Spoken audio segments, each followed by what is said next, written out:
शुभोदय बच्चों, कैसे हैं सब लोग। पिछले क्लास में हम 26 जनवरी और पत्र देखे थे, स्वास्थ्य अधिकारी को पत्र देखे थे।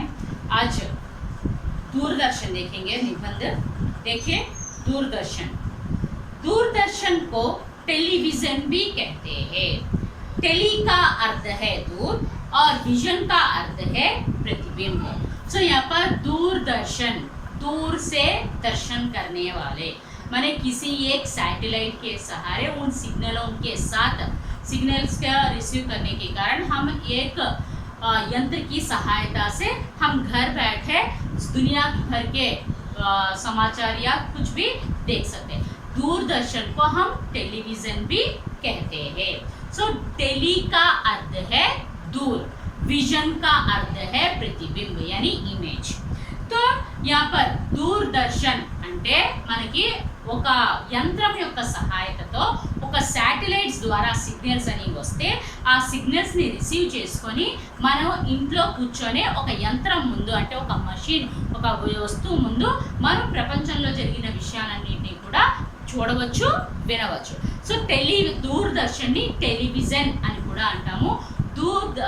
టెలివిజన్, టెలి అంటే దూరము, విజన్ అంటే ప్రతిబింబము. సో ఇక్కడ దూరం నుండి మనకి కనిపించే ప్రతిబింబాలని दूरदर्शन అని అంటారు. సో ఇక్కడ చూడండి, जिस यंत्र की सहायता से दूर दूर के दृश्यों को हम दूर दृश्यों का प्रतिबिंब हम घर बैठे देख सकते हैं, उसे दूरदर्शन कहते हैं. मैं पहले ही बता चुकी थी ना, जो दूरदर्शन यानी एक सैटेलाइट्स के सहारे इस एक यंत्र की सहायता से, एक वस्तु की सहायता से, एक मशीन की सहायता से हम दूर दूर से होने वाले दृश्यों को हम यह घर बैठे एक यंत्र के सामने बैठकर सुन सकते हैं और देख भी सकते हैं. यानी सैटेलाइट्स जो है सिग्नल्स पास करता है, वो सिग्नल्स को रिसीव करके हमें एक वस्तु पर मानी एक यंत्र पर इमेजेस दिखाई देते हैं. वो इमेजेस के द्वारा देखना और सुनने का भी हम कर सकते हैं. సో ఇక్కడ ఒక యంత్రం ద్వారా అంటే ఎక్కడో ఒక దగ్గర శాటిలైట్ ఉంటుంది, ఆ శాటిలైట్స్ అనే సిగ్నల్స్ అనేవి పాస్ చేస్తూ ఉంటుంది. సో ఆ మన దగ్గర ఉన్న ఏదైతే వస్తువు ఉందో ఆ వస్తువు, ఆ యంత్రం అనేది ఆ సిగ్నల్స్ని రిసీవ్ చేసుకొని మనకి ఆ స్క్రీన్ మీద బొమ్మని చూపించడం జరుగుతుంది.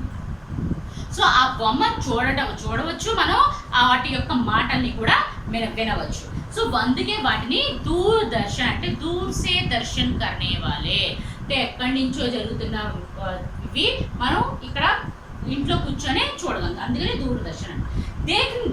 देखने में यह रेडियो जैसा होता है, इसमें एक पर्दा लगा रहता है, पर्दे पर सारे दृश्य दिखाई देते हैं. सो इस देखने में कैसे दिखता है, पुराने ज़माने में रेडियो की तरह होता है, लेकिन इसके सामने एक पर्दा यानी एक स्क्रीन लगा होता है. तो इस पर्दे पर यानी इस स्क्रीन पर सारे दृश्यों को हम देख सकते हैं और सुन भी सकते हैं. సో ఇక్కడ మనకి ఇది టీవీ అనేది, టెలివిజన్ అనేది చూడడానికి పాతకాలంలో ఉన్న రేడియో లాగా ఉంటుంది. కానీ ఈ రేడియో ముందు మనకి ఒక స్క్రీన్ లాంటిది ఉంటుంది. ఆ స్క్రీన్ ఉండటం వల్ల మనం ఆ స్క్రీన్ మీద మనకి బొమ్మలు అనేవి కనిపిస్తుంటాయి. సో ఆ బొమ్మల్ని మనం చూడవచ్చు, వాటి యొక్క వాయిసెస్ కూడా వినవచ్చు. అంటే ఆ స్క్రీన్ మీద మనకి బొమ్మలు అనేవి కనిపిస్తూ ఉంటాయి. सो फिल्म और नाटक भी देख सकते हैं. इसमें दृश्य और ध्वनि की दोनों की समन्वय प्रसार किया जाता है. सो इसमें इस टेलीविज़न में फिल्म देख सकते हैं, नाटक देख सकते हैं, गाने देख सकते हैं, कई तरह के कार्यक्रम भी हम देख सकते हैं. तो इसमें दृश्य और ध्वनि माने देखना, दृश्य दिखता है और ध्वनि माने वॉइस भी सुनाई देता है. दोनों एक साथ माने दृश्य और ध्वनि माने वॉइस, साउंड और वॉइस, तो दृश्य, ये दोनों एक समान चलता रहता है, एक ही समय ప్రసారిత అవుతాయి. సో మనకి రేడియోలో ఓన్లీ వినటం మాత్రమే చూస్తాం, కానీ టెలివిజన్లో మనకున్న స్క్రీన్ ద్వారా మనకి ఆ బొమ్మ కనిపించడంతో పాటు ఆ బొమ్మతో పాటు వాయిస్ కూడా అంటే ఆ రెండు కూడా ఈక్వల్ ఒకేసారి వాయిస్ ఇంకా దృశ్యం ఒకేసారి కనిపించడం జరుగుతుంది. సో అందుకని దాన్ని దూరదర్शन అంటారు. इन्हें प्रसारित करने का साधन रेडियो स्टेशन के समान है. सो इस रेडियो जिस प्रकार रेडियो जो है हमें सुनाई देता है, माने जिस प्रकार हमें वॉइस सुनाई देता है, वैसे रेडियो जैसा ही प्रक्रिया में हमें ध्वनि और दृश्य दोनों भी दिखाई देते हैं. तो इसके रेडियो स्टेशन में किस तरह का होता है, वैसे ही टीवी स्टेशन में भी वैसा ही होता है. इसकी महानता का श्रेय महान वैज्ञानिक डॉक्टर बाबा के प्रयत्नों से है. इसका महानता का श्रेय माने इस टेलीविजन को बाहर लाने का श्रेय किसका है, हमारा महान वैज्ञानिक श्री डॉक्टर बाबा का प्रयत्नों का है. సో బాబా గారు ప్రయత్నం చేయడం వల్లే మనకి మన భారతదేశంలో కానీ ఇక్కడ కానీ మనకి ఆ టీవీని మనం చూడగలుగుతున్నాం. సో దీది ఎలా అయితే రేడియో ఎలా అయితే మనకి సిగ్నల్స్ రిసీవ్ చేసుకుని మనకి వాయిస్ వినిపిస్తుందో అలానే ఈ రేడియో లాగే టీవీ కూడా మనకి వాయిస్ ఇంకా దృశ్య రెండు కూడా కనిపించడం జరుగుతుంది. దూరదర్శన్ సే బహుత్ లాభ హే. ఈ దూరదర్శన్తో మనకి చాలా లాభాలు అనేవి ఉన్నాయి. व्यापार, सामाजिक कार्य, वाद विवाद, खेल, कृषि विज्ञान, नृत्य आदि इसके द्वारा दिखाए जा सकते हैं. సో ఈ దూరదర్శన్ ద్వారా మనకి చాలా లాభాలు అనేవి ఉన్నాయి. అంటే వ్యాపార పరంగా బిజినెస్ పరంగా చూడొచ్చు, సోషల్ వర్క్ సామాజిక కార్య అంటే సోషల్ వర్క్ కూడా చూసుకోవచ్చు, ఇంకా వాద్ వివాద్ కమెంటరీ అంటే వాదం ప్రతివాదాలు ఉంటాయి కదా వాటిని చూడొచ్చు, ఇంకా ఖేల్ ఆటల్ని చూడొచ్చు, కృషి విజ్ఞాన్ అంటే మనకి పంట పొలాలు ఏ విధంగా పండించాలి వీటి గురించి తెలుసుకోవచ్చు, నృత్య అంటే డాన్సెస్ గురించి కూడా తెలుసుకోవచ్చు. ఇవన్నీ కూడా దీని ద్వారా మనకి టెలికాస్ట్ అవుతూ ఉంటాయి. दिन ब दिन इसकी मांग बढ़ती जा रही है. इससे पहले टीवी ना होने के घर बहुत सारे हैं, अब बहुत गरीब परिवार भी टीवी को खरीद रहे हैं और टीवी के दृश्यों को देख रहे हैं. सो दिन ब दिन इसकी मांग जो है बढ़ती ही जा रही है. अब गांवों में भी इसका प्रसार अच्छी तरह हो रहा है. तो सिटी में शहर में ही नहीं गांव में छोटे छोटे गांवों में भी इसका प्रसार हो रहा है.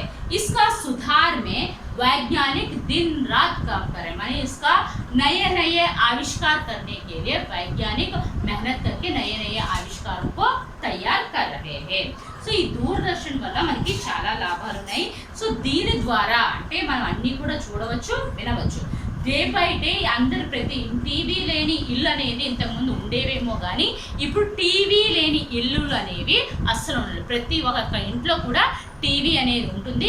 ప్రతి కట్టిక పేదవాడు కూడా టీవీని అఫోర్డ్ చేసి టీవీని కొంటున్నారు. ఆ టీవీలో ఉన్న టెలికాస్ట్ అయ్యే ప్రోగ్రామ్స్ని చూడడం జరుగుతుంది. సో ఇప్పుడు గ్రామాల్లో కూడా వీటిని టెలికాస్ట్ చేయడం జరుగుతుంది. ఇంతకుముందు సిటీస్లో మాత్రమే టెలికాస్ట్ అయ్యేవి, ఇప్పుడు చిన్న చిన్న కుగ్రామాల్లో కూడా ఈ టీవీలో ప్రోగ్రామ్స్ అనేవి టెలికాస్ట్ చేయడం జరుగుతుంది. సో దీంట్లో మంచి మంచి ఆవిష్కారాలు చేయడానికి మంచి మంచి టీవీస్ అనేవి ఇన్వర్ట్ చేయడానికి మన వైజ్ఞానికులు ప్రయత్నం చేస్తూనే ఉన్నారు. అర్థమా దూరదర్శన్ చూడండి జాగ్రత్తగా ఒకసారి చదువుతాను. दूरदर्शन को टेलीविजन भी कहते हैं. टेली का अर्थ है दूर, विजन का अर्थ है प्रतिबिंब. जिस यंत्र की सहायता से दूर दूर के दृश्यों का प्रतिबिंब हम घर बैठे देख सकते हैं उसे दूरदर्शन कहते हैं. देखने में या रेडियो जैसा होता है. इसमें एक पर्दा लगा रहता है. पर्दे पर सारे दृश्य दिखाई देते हैं. फिल्म और नाटक भी देख सकते हैं. इसमें दृश्य और ध्वनि दोनों का समन्वय प्रसार किया जाता है. इन्हें प्रसारित करने का साधन रेडियो स्टेशन के समान होता है. इनकी महानता का श्रेय महान वैज्ञानिक डॉक्टर भाभा के प्रयत्नों से हैं. दूरदर्शन से बहुत लाभ है. व्यापार, सामाजिक कार्य, वाद विवाद, खेल, कृषि प्रदान, नृत्य आदि इनके द्वारा दिखाए जा सकते हैं. दिन ब दिन इनकी मांग बढ़ रही है. अब गांवों में भी इनका प्रसार अच्छी तरह से हो रही है. इसके सुधार में वैज्ञानिक दिन रात रात दिन काम कर रहे हैं. ఓకే అమ్మా, అర్థమైందా? దూరదర్శన్ అందరికి అర్థమైంది కదా? నెక్స్ట్ ఒక లెటర్ చూద్దాం, చూడండి.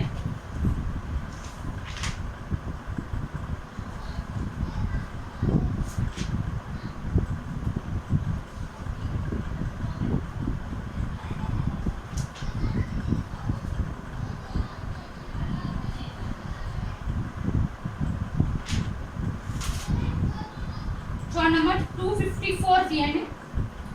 254 దాని కింద तुम्हारे पिताजी की बदली हुई है टीसी सीसी एससी एससी के लिए प्रधानाध्यापक जी को पत्र लिखिए. సో ఇక్కడ మీ ఫాదర్ కి బదిలీ అంటే ట్రాన్స్ఫర్, తబాదలా హువా హై. ఇక్కడ బదిలీకి బదులు తబాదలా అంటే ట్రాన్స్ఫర్ అయ్యింది.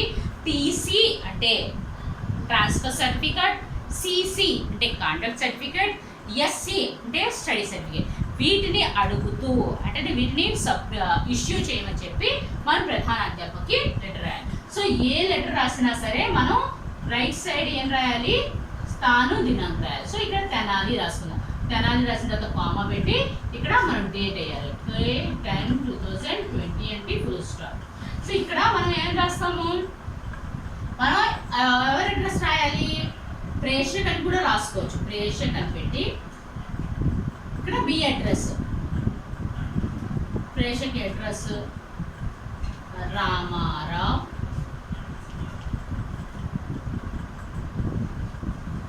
జిల్లా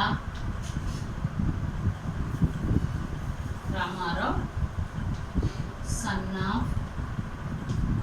సుబ్బారావు అని పెట్టి మురళీనగర్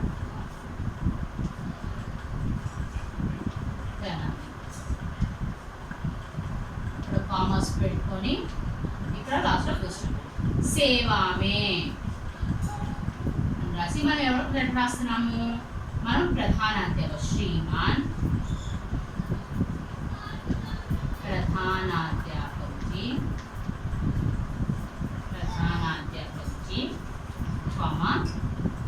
जिला परिषद हाई स्कूल,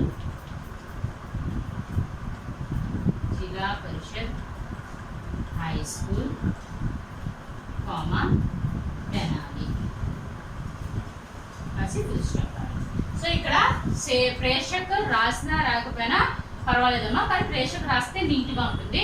దాని కింద సేవామే కంపల్సరీగా రాయాలి. సో ఇక్కడ చూడండి, आदरणीय प्रधानाध्यापक जी राసిన తర్వాత मैं 8वीं कक्षा बी का विद्यार्थी हूँ. సో ఇక్కడ मैं 8वीं कक्षा का विद्यार्थी हूँ, నేను 8th क्लास स्टूडेंट हूँ. मेरा नंबर 42 है, आपका नंबर 42. मेरे पिताजी की बदली नेल्लूर को हुई है. మా ఫాదర్ ఎక్కడ ట్రాన్స్ఫర్ అయ్యారు? నెల్లూరు ట్రాన్స్ఫర్ అయ్యారు.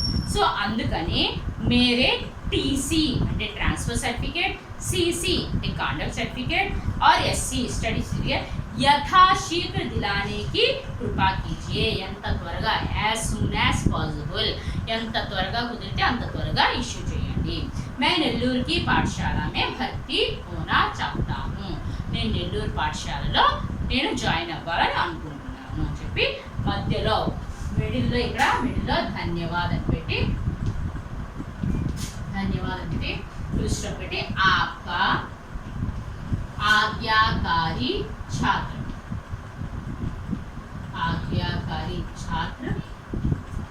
कॉमा పేరు నేమ్ ఫుల్ స్టాప్. సో ఇటు సైడ్ పతా రాస్తే రాయొచ్చు, లేకపోతే కానీ లెటర్ మాత్రం ఈ విధంగానే ఉండాలి. స్థాన దినాంకం ప్రేషకు సేవ, ప్రేషక్ అంటే మీ అడ్రస్, సేవ అంటే మీరు ఎవరికి రాస్తున్నారో వాళ్ళ అడ్రస్. సో ఇక్కడ చూడమ్మా ఒకసారి చదువుతాను. मैं 8वीं कक्षा बी का विद्यार्थी हूँ. मेरा नंबर 42 है. मेरे पिताजी की बदली नेल्लूर को हुई है, इसलिए मेरे टीसी यानी ट्रांसफर सर्टिफिकेट, सीसी यानी कॉन्डक्ट सर्टिफिकेट और एससी स्टडी सर्टिफिकेट यथाशीघ्र అంటే as soon as possible दिलाने की कृपा कीजिए, इप्पिंचंडी అని. मैं नेल्लूर की पाठशाला में भर्ती होना चाहता हूँ నేను నెల్లూరు పాఠశాలలో భర్తీ అవ్వాలనుకున్నాను आपका विनम्र छात्र नंबर पिज्योति 8वीं कक्षा ఓకే అమ్మా అర్థమైందా సో ఈరోజు చూడండి ఈరోజు ఒక లెటరు ఒక నిబంధన చెప్పుకున్నాం సో హోంవర్క్ రాయండి అందరూ होमवर्क नोट చేసుకోండి होमवर्क पत्र पेज नंबर 254 14th लेटर निबंध చూడండి page number 261 Doordarshan learn and right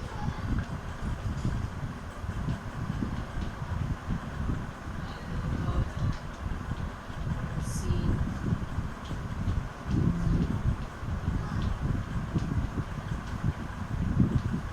okay अम्मा లెటర్ ఏమో పేజ్ నెంబర్ 254 14th లెటర్ నిబంధన ఏమో పేజ్ నెంబర్ 261 లో దూరదర్శన్ ఈ రెండు కూడా చదివి చూడకుండా నోట్బుక్ లో రాయండి ఓకేమా అర్థమైంది కదా జాగ్రత్తగా చదవండి ఎప్పటి వరకు అప్పుడు కంప్లీట్ చేసుకోండి దానివల్ల మీకు ఈజీగా ఉంటుంది బర్డెన్ అవ్వకుండా ఉంటుంది ఏ రోజు ఇచ్చిన వరకు ఆ రోజు కంప్లీట్ చేసుకోండి మేము అడిగినప్పుడు మొత్తం డేట్ వైజ్ హోంవర్క్స్ అన్ని కూడా చెక్ చేస్తాం ఓకే అమ్మా థ్యాంక్ యూ బాయ్ రేపు తిప్పుకుందాం